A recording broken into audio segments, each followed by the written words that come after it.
How are y'all doing? Good morning from Houston, Texas. Today we got some things to talk about, all things immigration. I hope y'all are doing well and are safe and your families are doing good. My mic is on, wonderful. Let's see. Well, if you're tuning in, let me know in the comments where you're watching from. Greatly appreciate it. Of course, everyone has questions about what's going on with reform. Is there anything happening? Nothing's happening, unfortunately. They're focusing on Build Back America proposal right now. Let's see here. I'm going to pull up the State Department website. Well, of course, we're here to answer any questions.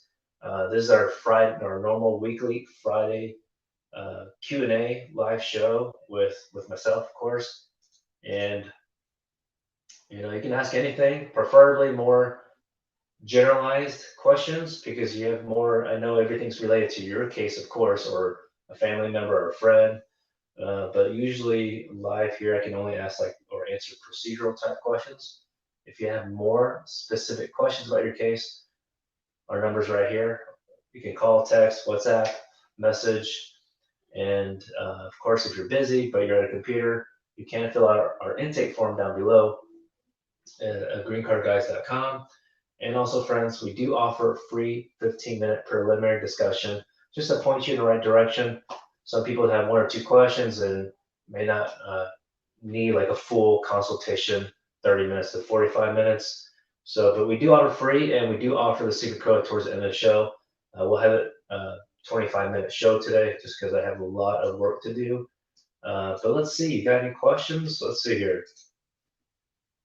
Hello there. Don't know how to pronounce your name. I'm sorry. I know you. Appreciate you commenting on our channel. Appreciate it. I think you're asking for some information, but you need to fill out the intake form because I can't figure out what you're asking. Hey, love, what's going on? You have a C1, CR1. That's right. I remember you asking questions about your case. Okay, gotta move this over here. Okay. National Visa Center sent to the embassy. Okay, September 28th of last month. Great. You have not heard anything yet for the interview date. Oh, you have an expedited request that was approved already, huh? Well, that's great, but then yeah, you haven't received the interview date yet. Well, I wouldn't bug him every week, but yeah, I would definitely follow up by now to see what you can do because usually they're supposed to just give you what the date they have available. Okay, so but if you haven't contacted them since then, since the approval date of the expedited request, then I would say it doesn't hurt to ask politely, right? You can't demand things in this kind of situation when it's really up to the government. We can't do anything to control it. So yeah, just ask politely and they'll try to get you something, okay? All right.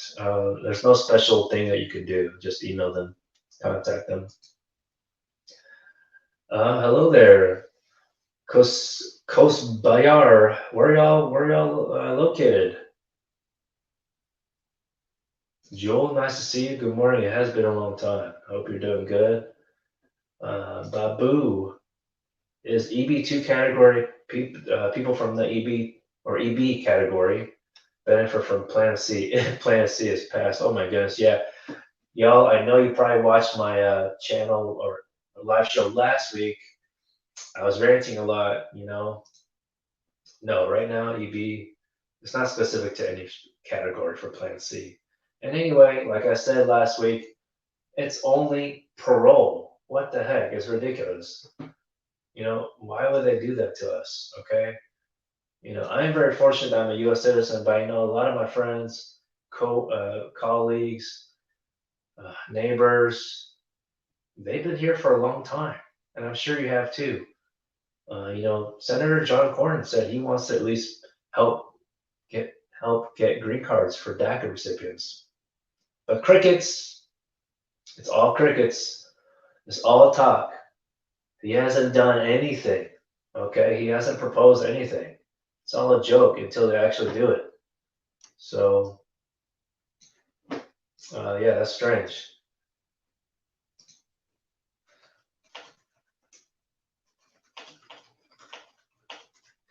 Okay, so let's see here. Let me pull up the travel. What kind of situation you have going on? Are most of y'all abroad or living, yeah, living outside America, or are you living in the U.S.? What kind of question you have? I'm happy to answer it. But I know most of y'all are concerned about Plan C. Plan C sucks. So okay, so I hate to break it to you, but Plan C is not enough. They need to definitely make it stronger. Look, if they can't even get it Plan C through the Senate parliamentarian, I don't know what to tell you. Democrats really need to step it up. Okay. Let me see here. Let me see if there's anything new about what's going on with this. But they're really, yeah, yeah. This it's a joke right now. Yeah, they asked the Plan C is really so far proposed that there be January 1st, a cutoff date January 1st, 2010. Okay, so I know that probably cut off a lot of y'all that are watching, unfortunately. But it's an estimated 8 million people out of I don't know how they get these numbers, honestly. I think from the census, probably. But I don't believe the census asked for legal status. I mean, that was the whole talk with debate with President Trump the past few years for the 2020 census. Um, yeah, I think right now they're trying to focus on the Build Back Better proposal, unfortunately, because I haven't seen any chatter on the Hill about any congressional hearings about any of this stuff, immigration reform. So, so this is what I'm going to share with you then. Okay, there is an update with USCIS for remove conditions. Okay, you might know this. I'll have a separate video for y'all, so you don't have to watch the entirety of this video. But the great thing is, you might know that through if you have a case where you have conditional resident status, or you are about to get your initial green card, that's going to be conditional resident status. So if someone has, uh, filed for adjustment of status and you've been married for less than 2 years, then you're going to receive the conditional resident card status. So your status is only for 2 years. Okay, so and you have to remove those conditions within 90 days of those 2 years expiration date. So it's almost like having to go through the process again. And in fact, this process of removing those conditions takes even longer than the first time you got the green card. Ridiculous. It's so bad that the government knew that they should automatically extend your conditional residence status for 18 months. But that changed for the better, or worse, I guess you could say. In some way, I guess it could be better because we all know the government's going to be slow regardless. So, starting last month, September 4th, 2021, USCIS has extended the receipt notices to show that the extension of your conditional residence status will be from 18 months to 24 months who timely file the application. Okay. They say timely file. We have several cases where people, they've been busy buying a home, or they accidentally filed the wrong form on their own, unfortunately, because there are a lot of forms and some forms can seem similar. But yeah, USCIS has a lot of information on the website, but they don't explain everything that a lawyer would explain it, what you really need to know, like step 1, 2, 3. Okay. So, anyways, um, yeah. So even if you untimely file, we're able to get extension anyway for our clients. We do provide we do offer the truth and tell them what's going on, why you didn't file properly or did not file at all, and we get the extension. So yeah, anyways, the news is 24 months. Great thing. If you have any questions about removing status, oh yeah, so another thing about removing status, and I'll get to some of the questions and comments. Appreciate it. Please keep commenting. Let me know where you're watching from. Um, And also, hey, let me know what you think about Plan C. If you like it or love it. If you think it sucks, put down it sucks. Write it down. Let me know. This will let the government know, like, okay, we need to do something different. Which, of course, by the way, if you want a sample letter writing to your politician that you care about immigration, you want immigration reform to happen, which I recommend, it's okay to let them know. You don't have to tell them you're undocumented or not, or you want to help, you have to help, you want a friend, help a friend, a family member. This is what you do. Go to our website, fill out the intake form on our Contact Us page, and we're happy to send you a sample letter. Of course, write down in the notes or the description box that you're requesting that, and we'll definitely send that over, okay? And our website has the resource page, have the website to find out who your elected official is. So make it very easy for you. You need to do that because clearly a lot of these Democrats on the Senate side don't seem to care enough. So, anyways, to the questions. Sing, what's up, my friend? Okay. You have VAWA pending since 2019, November. Okay, so almost 2 years. Yeah, they do take a while. Again, I don't know why they do take a while in these cases. You visa, I understand, because anyway, case status was changed to name was updated. We didn't request USCIS change name of anything. It could have been because maybe you have a new lawyer, so they updated G28. So usually that means just anything updated with G28. But honestly, even if there's no update from the G28 filed by you or your lawyer, I wouldn't worry about it. It doesn't mean anything's wrong with your case. I wouldn't necessarily think that anyone's done anything to your case. It's not. People ask about that all the time. If an update on the USCIS website means anything, practically no, because sometimes after like 3 months of filing the adjustment of status case, we receive an e-notification about testing interview or scheduling of interview. That doesn't. I wish we had trackers to know, like, okay, once we get this status, that it means like, okay, in less than 30 days, you're gonna have the interview. No, unfortunately, that doesn't mean that, so it's very misleading. Interviews, by the way, for adjustment cases usually take 12 months after filing. That's just the way the government is. This is the way, even though it's form based, right? People think it's easy to do this. Um, it's not. Okay, it's all those also the legal analysis to make sure you're eligible, and also strategy of when to file. Right? We could talk. I have a separate video about that. But yeah, I wouldn't be too worried about. I wouldn't be concerned at all about this update on the USCIS website. Okay, hopefully that helps.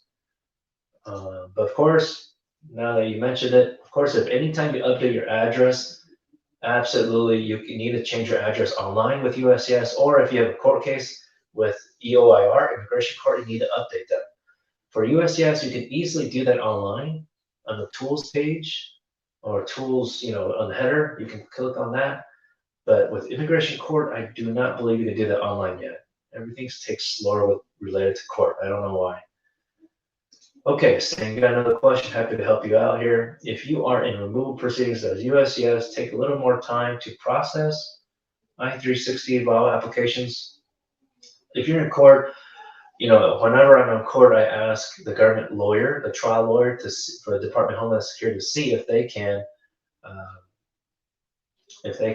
somehow try to request expedite. But these cases in general, they take years, unfortunately. I'm not too sure why they take long. Probably because they have a lot of cases and not very few workers related to the help working on these cases. So hopefully that gives you an idea. Okay, here. So in general, I mean, usually when we expedite something, it's because of marriage based or something. But if they can do it for petitions, they should be able to do it for I-360 as well. But even so, sometimes like trial lawyers, they don't feel like they have much power with USCIS anyway. So don't be misled by that. No false hope there. Okay.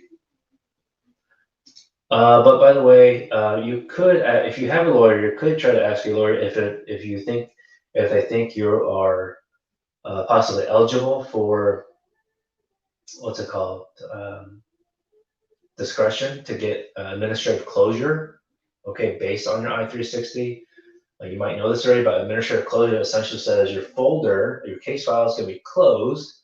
It's going to be inactive, but it's still going to be in court. So if for whatever reason something pops up on your record again, like, or if you get arrested, then it's going to be easy for the court to just the judge to reopen your case. Or not, this not reopen, but like, you know what I mean? Like, I'm just trying to use not the legal terminology here. So, but yeah, I guess non-legal terminology, you could call it like reactivate your case, I suppose, because reopening is like a formal motion. Okay, so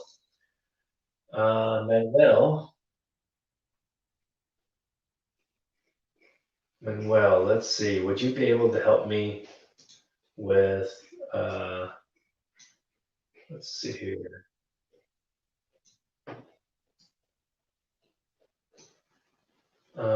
Your question is, sorry, I gotta check one thing real quick.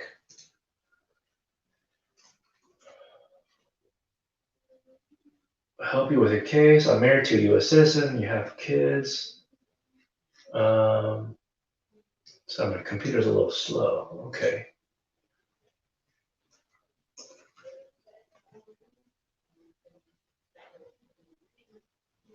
Over 21, but you have a deportation. You re-entered 27 years ago. It depends on location where you're located. We have to research your what we call circuit in the Circuit Court of Appeals to verify. Because unfortunately, even though immigration is federal law, I don't know why, but like they different offices across the country for USCIS, they apply the law differently. I don't know why. It's pretty ridiculous. They just have different interpretations. So we do have to check that for you because I'm sure you've had the 10-year restriction, but you re-entered. So we would verify if your 10 years can pass while you're living in America. Okay. So you can fill out the intake form, Manuel, down below, and we'll check that. We'll do that research for you and let us know. Okay. We're happy to help. And of course, if you're not qualified to or eligible for it, we won't offer a contract. So we're not like other attorneys who will say that, oh yeah, yeah, it can happen, or maybe not even attorneys, but like consultants, notarios. Um, okay, so let me check on that. Let's see here. Okay, so I got some more questions here. I'm coming right to you, Barnes.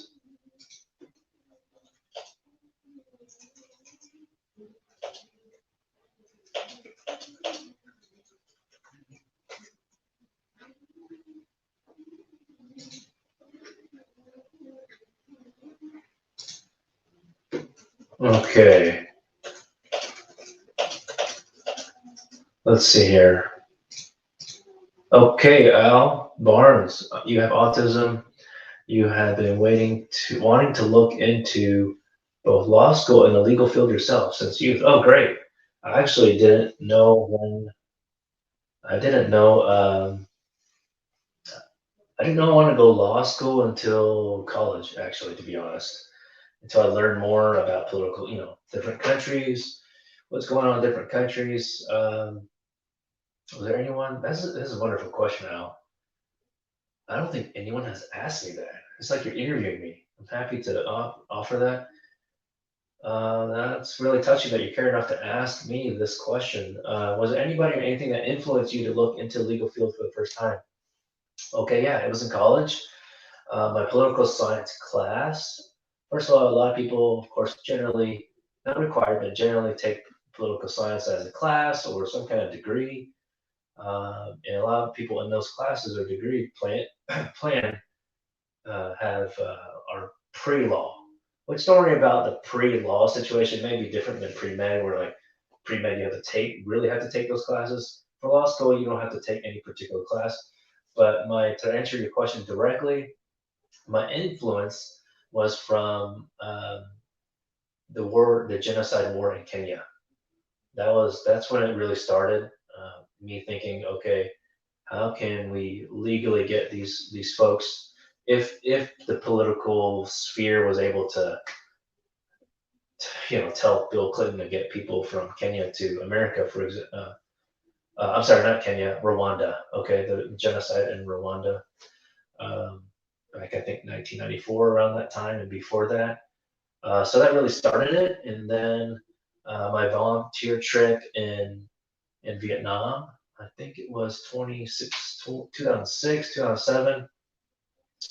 That's when it really made me think. And we were helping orphans in those orphanages, I guess you can say, helping high school students, top high school students, to pay it forward and help the orphans in their area. And so somehow that just triggered in my mind that especially related to immigration, people don't know the process. I mean, even American citizens don't know the process, and that's kind of the thing, right? I mean, that's why I finally created this YouTube channel, Green Card Guys TV, because there's a lot of information that people need to know that that is not always out there. Like there is information online, right? Of course, but it's not easily organized. Like I said earlier, step one, two, three. I can go into more detail about this, but hopefully that gives you an idea.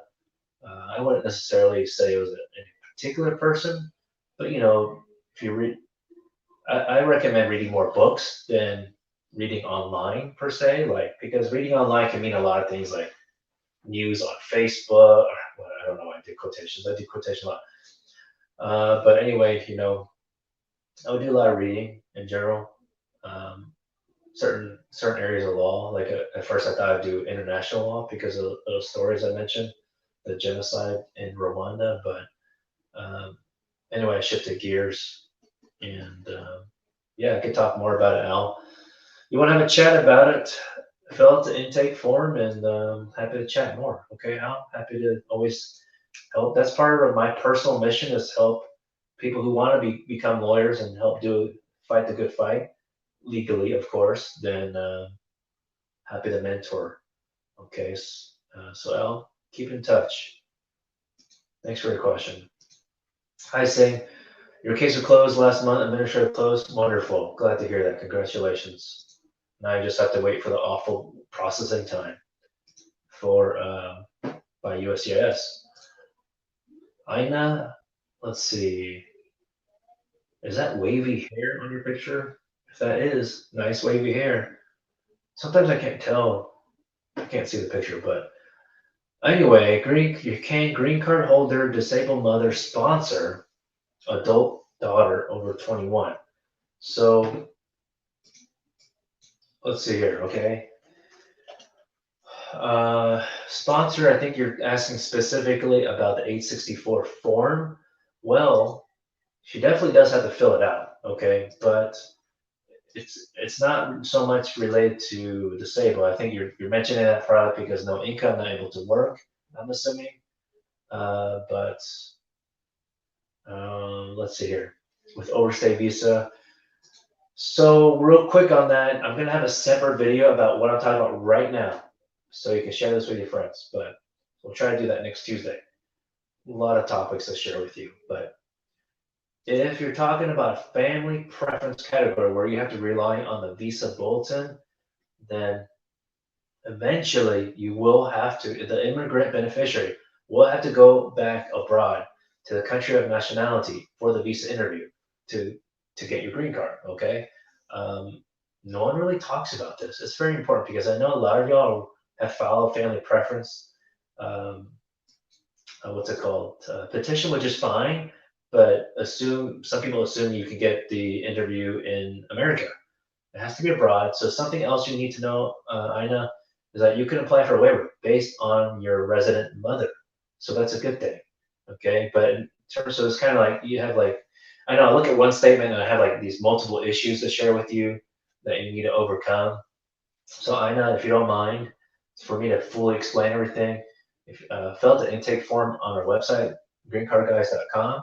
Okay. And we're happy to help you. So, okay, friends. So we have um, oh yeah, okay. Chala, how about Plan C? Well, I was mentioning earlier that it sucks. Okay, there's not much information going on about that. If you're hearing information, it's probably not true, unfortunately. But things could change. Who knows? But yeah, unfortunately, no talk about that. I just checked earlier. And friends, if you're still on, or you're watching this later on in the day, we have a free code.